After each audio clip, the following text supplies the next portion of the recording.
he tells you that this is a local dude. Yeah. Okay. Because that's Proof's boy. Okay. Yeah, they're real cool, and they had actually formed, a lot of separate groups and shit back then. It was Five Elementz. Oh shit, I can't think. Funky Cowboys. Then there was Slum Village. Right. Mm-hmm. I think that's where most people have got introduced to JD or Dilla. Yeah.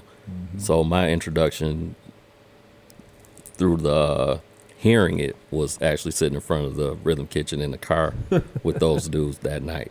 Okay. I can't remember the first time that I met JD, but I expressed that, I really liked his music. I liked his sound, liked what he was doing.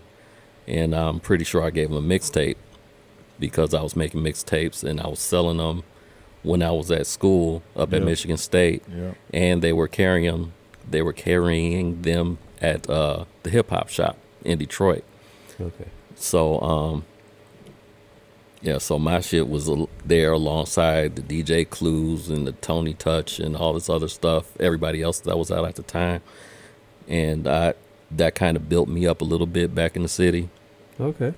And so at some point I'm sitting with a legend and I didn't know it. That's what he's trying to tell me. He won't open up his mouth. And we all underplay the stuff that we experienced and went through that is just really cool. You know what I mean? Yeah. And then after the time passes, you realize, damn, that was some legendary shit. Right. You know what I mean? But you know what? I knew it at the time, though. You did? You knew you were legendary at the time? Nah, not me.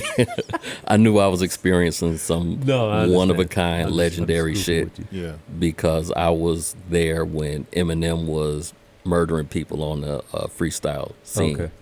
I was there the first time he appeared in the hip-hop shop. Wow. So, yeah, I was there for a lot of history.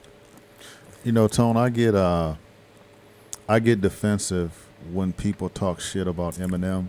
Me too. Or they underrate him. Me too. Or they say he's not one of the top whatever. Same. Because we were there, experienced it in real time. Mm-hmm.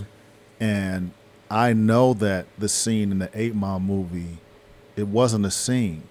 He was really fucking people up for real. So in black culture. Does it not do it justice? Period. Is that what you're saying? Does it not do it justice in the 8 Mile? I've seen 8 Mile once.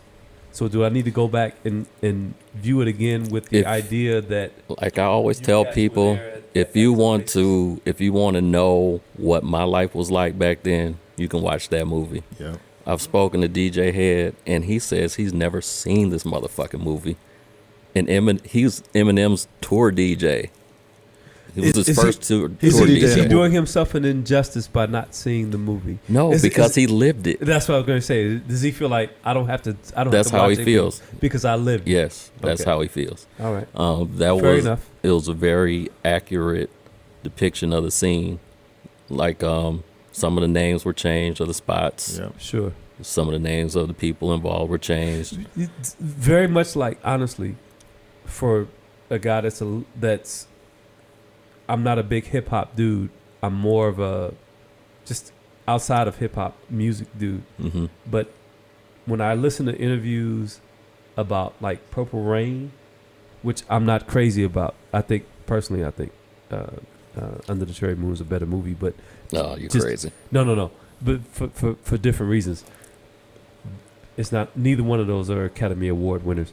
But that's true. But people that are like when you hear Jimmy Jam talk about anything being in the time, Jimmy Jam, like he lets out all the tea. Like he's going to listen, the leaves, where we got the leaves from, how long we brewed it, how long we steeped it. Jimmy Jam's going to run it down for you.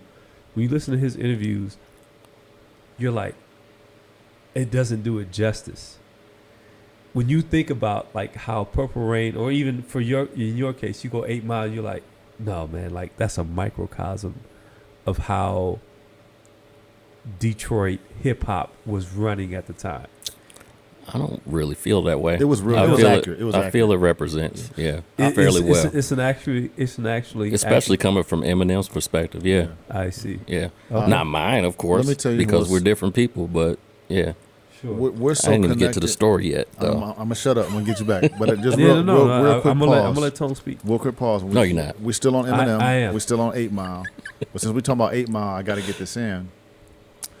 The part of 8 Mile that resonated with me was not just the club scene where he's, battling or whatever. Shit. That's St. Andrews Hall. I gotta tell you something about that too. Yeah, that's Keep St. going. Andrews Hall, where we go to. But when Eminem went to work at the plant, they filmed that scene, I believe, at Jefferson Assembly Plant. It's an assembly plant or stamping. You see the machines coming down in the plant. My dad was the plant manager. So outside that, we're talking about.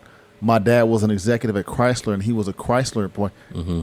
It's in that plant. My dad has run Detroit plants, right? So as I'm looking at the 8 Mile movie, it's about hip hop, but I'm looking at the fact that they at the plant. So when it's the room, when he did the lyric of "You've been so long here, you're in the plant" or something like that, Eminem did this battle scene or freestyle or whatever, or was it a female rapper? Love her, Miss Corona. Oh, Miss Corona. I'm looking at the scenery, the backdrop.